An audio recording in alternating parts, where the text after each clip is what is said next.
Societies tend to decay against the roots that created them. For example, as a side note, here in this country, you guys invented the idea of free speech. You brought it to the world. You guys do not have free speech in this country anymore. 30 people a day are arrested in the UK for inflammatory social media posts. It is no coincidence that prisoners are being released early in order to create spaces, because there is only so long that you can keep doing this to people before that they see the system that is being used to control them is all a lie. So can you believe it? Our political class and deep state are actually patting themselves on the back today for reducing net migration into the UK to 431,000 a year. Who the hell are they kidding? That is a city, the size of Bristol, being exported here mainly from the third world in 1 year, while our prisons are so overcrowded that Sipri Starmer's socialist government is about to let thousands of violent offenders loose on the streets. And by the way, none of those numbers take into account the terrorists, the rapists, the drug dealers, the murderers invading our country every single day via our unprotected Channel southern border. There were 800 yesterday alone. That's just on boats, by the way. And we don't know the numbers arriving in lorries. There's a lot, including Iranian terrorists. So this has been a national emergency for years. It is unforgivable, so forgive me if I'm doing anything other than popping the champagne today about 948,000 people being allowed to come to our crippled country in just a year. I mean, we're not even building enough homes at the moment to house those we already have here, for God's sake. And trust me, and I actually thank God for this, trust me, the world is waking up to the imminent destruction of our once great United Kingdom because of our open borders policy, with Charlie Kirk posting on X after his visit here, if you want to renew your love of America, spend 3 days in the UK. You will kiss the ground when you get back home. That was a point he hammered home at Cambridge University. I agree that stable monogamous relationships often produce the best outcomes for society. But if that structure really works for everyone, why do we consistently see societies, once they become safer and more prosperous, move away from traditional monogamy? Okay, so the first one, the second law of thermodynamics answers your question, is that it's the law of decay. Societies tend to decay against the roots that created them.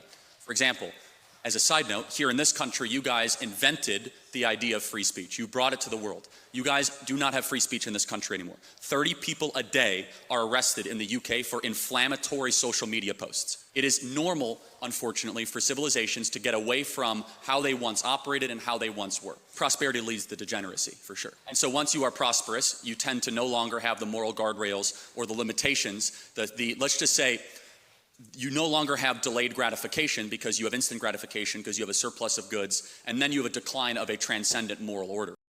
Now, Katie Hopkins responded to Charlie Kirk by writing, "My dear Charlie, us Brits love the very bones of this country. We feel our people in the stones and the soil. But you are right. We are dying. We feel the pain of it with every breath we try to steal back from the butchers in power." And I think she is right that so much of our culture is being dismantled. I mean, look at this video showing the election of Rotherham's new mayor, which I think illustrates the point somewhat. Yep, that's the UK, that's Rotherham. That's Rotherham's new mayor. And as Chris Rose pointed out, it was actually what Rikshana Ismail said that was more disturbing. She said after her election, "I am representing my Pakistani nation and Pakistani Muslim women. I'm very proud wearing hijab wherever I go. I will represent Muslim women." And Chris asked the question, shouldn't she be representing everyone in Rotherham? Then you get to Labour's official decision to set violent criminals free today, while Lucy Connolly remains incarcerated for a tweet. Look at that. Child rapist, not a day in prison. Lucy Connolly, 31 months. And the Justice Secretary, Shabnam Mahmood, was unconvincing in Parliament. Criminals, they will say. Well, we're ahead of where they were, and today we have accepted major reform to go further and faster. When it comes to stopping reoffending, tags are about as useful as smoke alarms are at putting out bonfires. What is the Justice Secretary going to say when she meets the victims of offenders that she let off? How is she going to look them in the eye and say with a straight face, "I'm sorry"? We're looking into how this criminal escaped from their digital prison cell. Mr. Speaker, her reforms are a recipe for carnage.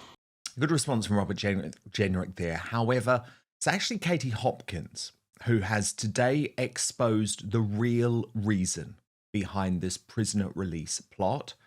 And Lucy Connolly and the other political prisoners in this country, well, they are at the heart of it. She has described this as the terrorists' playbook. Watch. Personally, I don't care what your opinion was about the tweet. I don't care for the people who say it's a terrible tweet, but I've no time for that. It was a tweet on Twitter, which is a cacophony of noise at the best of times, and she deleted it. There is absolutely no reason for her to be in prison under any rational argument. What you saw after the Court of Appeal was, instead of Lucy being released on that day, which would have been absolutely appropriate, the Lord Justice had to go away and have a little think about what he was going to do. And that is a clear indication that he's not deciding on the basis of facts placed in front of him or on the basis of law. He's being told what will be best for the British government. Okay, and then you think about why. Why is the government wanting to keep normal people locked up for expressing views they're not comfortable with? Well, Katie reveals that is behind today's widespread release scheme. And the thing that I think is being missed when people just shout two-tier queer, which has become a sort of throwaway phrase, or queer queer or whatever, is Lucy Connolly is not a prisoner. Lucy Connolly is a hostage. She is a hostage being held by the British state. Lucy Connolly is a hostage of the British government. And there is a specific reason that I say this. Lucy Connolly is being used as the whipping boy. She has been put in the stocks in the public square for all to see. And when she's crying in court, appealing because of the horror, the daughter might not make it, still the government says to its hostage, "You're going back to jail." And it isn't about Lucy. It certainly isn't about a tweet. It's a message to the British people. You stay in your place. You keep your heads down. You stay compliant. You don't ask questions. You go to work. You pay your taxes. You pay your bills that rise every day. You pay for this. You pay for that. You don't have democracy, but you keep your head down. You nod along and you keep quiet. Otherwise, we will do this to you. And it is no coincidence that prison places are being cleared. It is no coincidence that another 1,000 places, makeshift temporary prison spaces are being created in readiness. And it is no coincidence that prisoners are being released early in order to create spaces. Because there is only so long that you can keep doing this to people before that they see the system that is being used to control them is all a lie. Now, to respond, the Hamiltons are here on today's Superstar panel.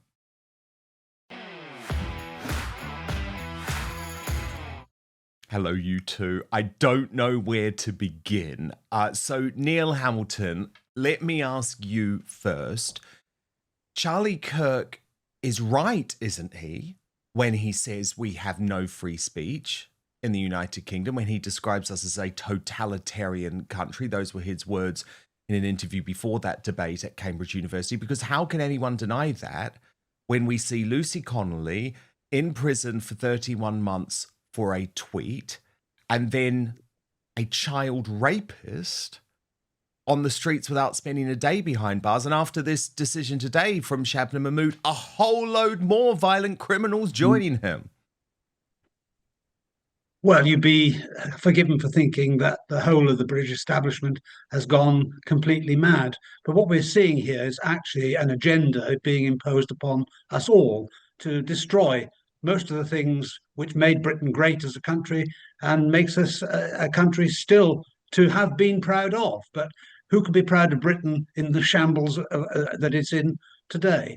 And at one time, of course, and it was judges in the 18th century largely who produced this free speech, which we once took for granted, when the government tried to silence and muzzle people and arrest them for saying things that they didn't like. Our judges were strong enough in the fundamentals of justice in those days to prevent that from taking root.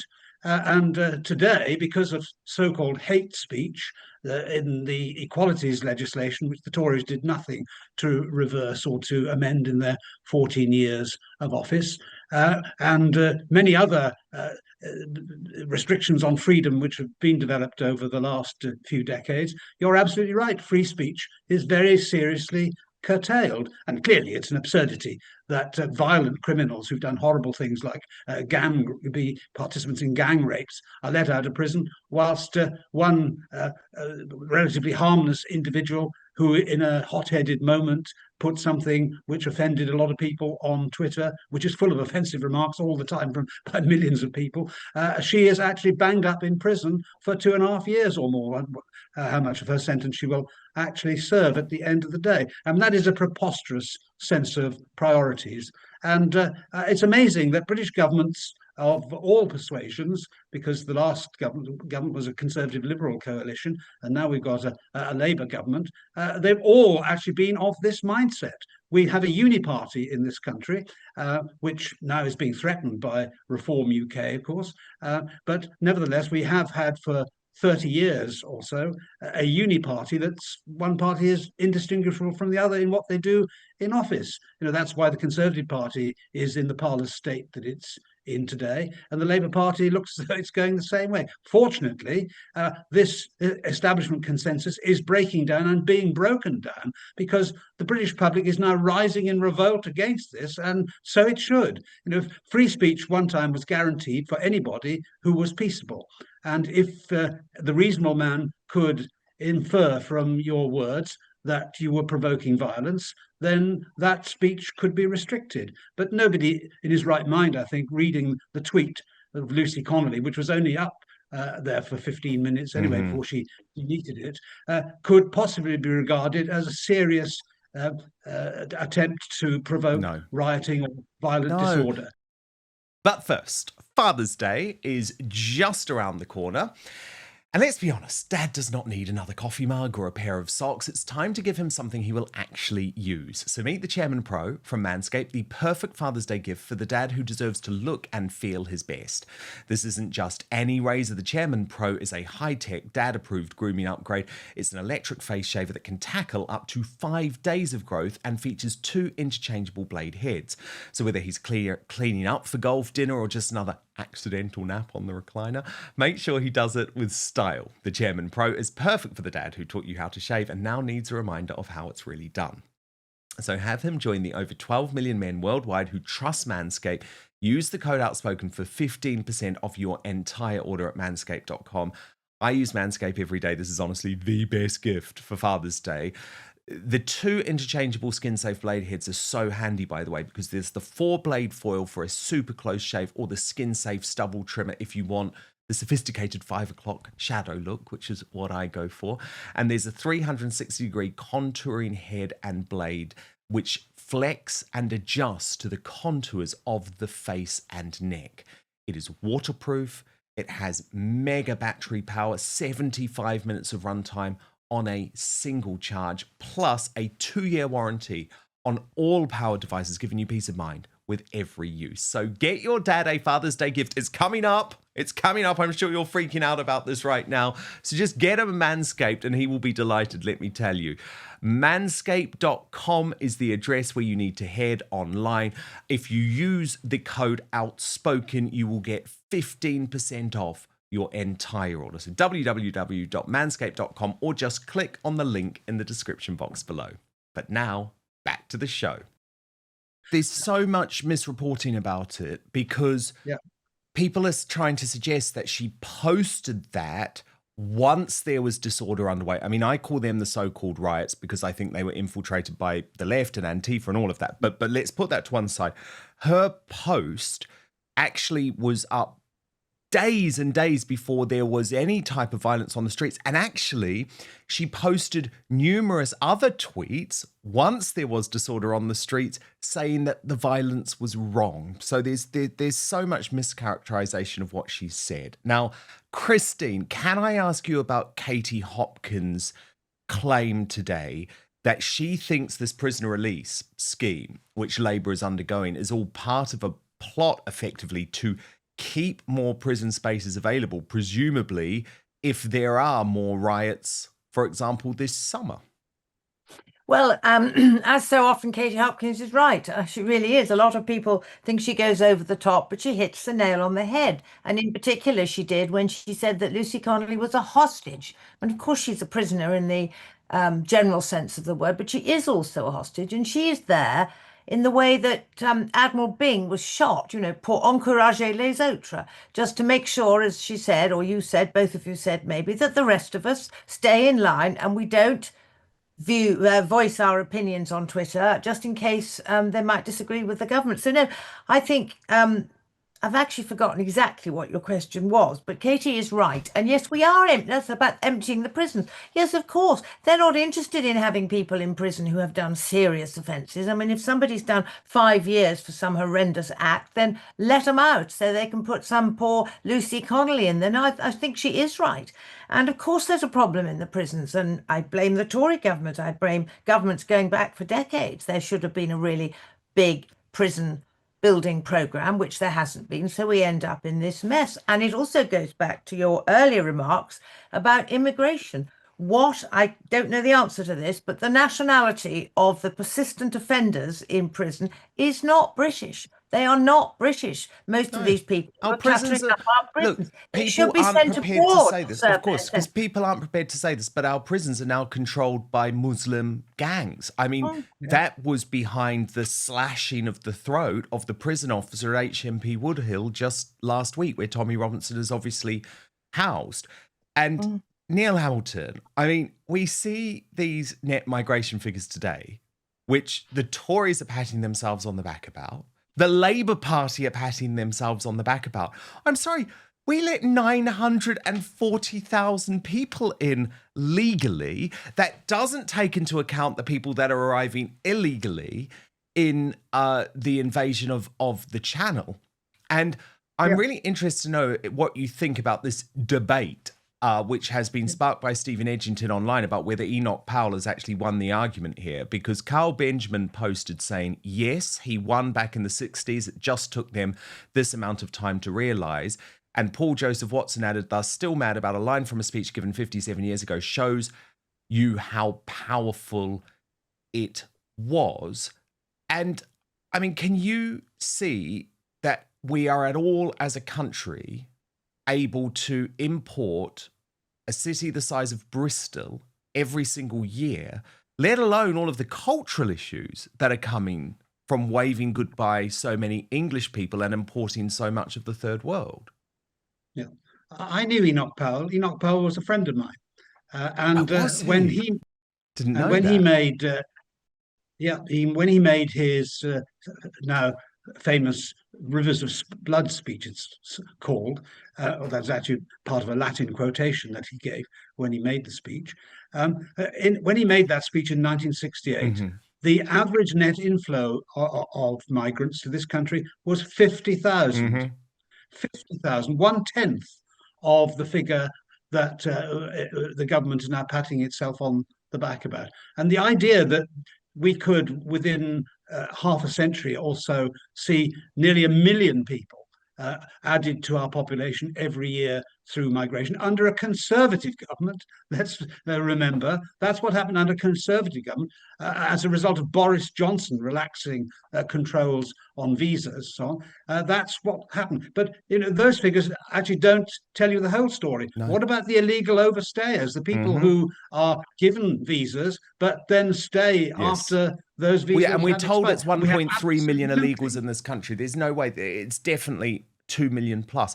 But Neil, sorry, I didn't know you were friends with Enoch Powell. That's fascinating to me. Can I just ask you, did he, in the 90s, because I was reading up on this the other week, did he feel a sense of vindication? And do you know anything about why he didn't endorse Nigel Farage? Because I'm aware that Nigel Farage asked him for an endorsement and they had communication, but he didn't provide it. Well, Enoch died in 1998, and Nigel wasn't the leader of UKIP in those days. UKIP wasn't founded until 1993 or 1994, and it was very much a fringe party in the early mid-1990s. The referendum party, founded by Jimmy Goldsmith, was the main standard bearer for getting out of the EU in the 97 election. I was one of the few Conservative candidates in that election who weren't opposed by the referendum party, because I was regarded as completely sound on the issue, because I joined the Anti-Common Market League way back in 1967. So, but going back to immigration, of course, Enoch regarded himself as having been proved right even 30 years ago. I think even he could not have contemplated the kind of figures that we've seen in the last few years as taking place, certainly under a Conservative government, or even a Labour government for that matter. And the idea that we should now be congratulating ourselves, as you rightly say, for importing a city the size of Bristol, even on the official figures, which will undoubtedly understate the true figure, is just preposterous. We would be 5 years ago, if we'd said that we were going to have 400,000 people coming to this country in this year, we would have been absolutely horrified by that figure. Even then, we were importing 250, 300,000 a year, and things have got steadily worse and worse and Christine, worse. at the time of the Rivers of Blood speech, despite the way it is still to this day portrayed in the mainstream media, the British public were 2/3 in favour of Enoch Powell and what he said. Now, that's despite the fact that the mainstream media was pushing this message down Brits' throats, saying, oh, this is the most racist, terrible human being. And we've all been ignored for 6 decades now, Christine, effectively. Absolutely. And if you go back to when Powell was making that speech, there's a funny noise. Is that? No, I can hear you loud and clear. Oh, you can hear me? Yes. Okay, it stopped. If you go back to the time when he was making his speech, the great British public, they had no alternative but the official broadcasting corporation. There weren't all these. There was no Twitter. There was no social media. There was certainly no Dan Wootton Outspoken. So they had to make their mind. They had to make their mind up when they were actually being fed a diet of absolutely anti-Powell, and the figures are astonishing. They realized what was happening then, and my God, they realize now. I think a lot of people have a feeling of absolute helplessness. They simply don't know what to do because of this avalanche that is overtaking this country. And if you live, it's all very well if you live up in the middle of rural Wales or Scotland or wherever, but if you live in some of our big cities and you are a white British, you are a complete stranger. Your white British child could be the only one in the school that he or she attends. And honestly, I have to say, I had not caught up with the mayor of Rotherham. I mean, that is horrifying, absolutely horrifying and anti-democratic. This is what Enoch in particular predicted would happen and warned against all those years ago, the rise of what he called communalism, where people voted not for the national interest as they saw it for the United Kingdom, but they voted for their own compatriots, their own co-religionists, or others of their cultural background. And what we are seeing now in the fragmentation in our great cities, where Labour is being defeated not by the Tories or Reform, but by people like the Mayor of Rotherham and others like her, they're being defeated by those who are not promoting a British political cause. They're actually fighting the battles of Pakistan or Gaza or wherever. And so that kind of fragmentation leads to the destruction of a nation from the inside. There's a horrible disease called necrotizing fasciitis, whereby effectively the body eats itself. And we're seeing that in a cultural form in the United Kingdom at the moment. Horrifying thought, Can but fascinating point. Yes, Christine. Just to quickly add, it isn't just the Mayor of Rotherham.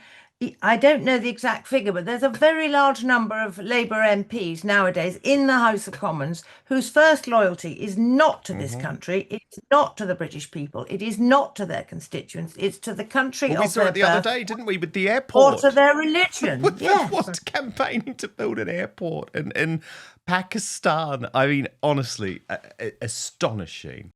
Thank you so much for watching Dan Wootton Outspoken. Please click on my face just to the bottom left to subscribe to this brand new independent news source and turn on the notification bell so you'll be alerted to our brand new live shows, uncancelled interviews and special royal episodes. Outspoken is also now available as a podcast, so you can listen to the show every weekday on the go wherever you are.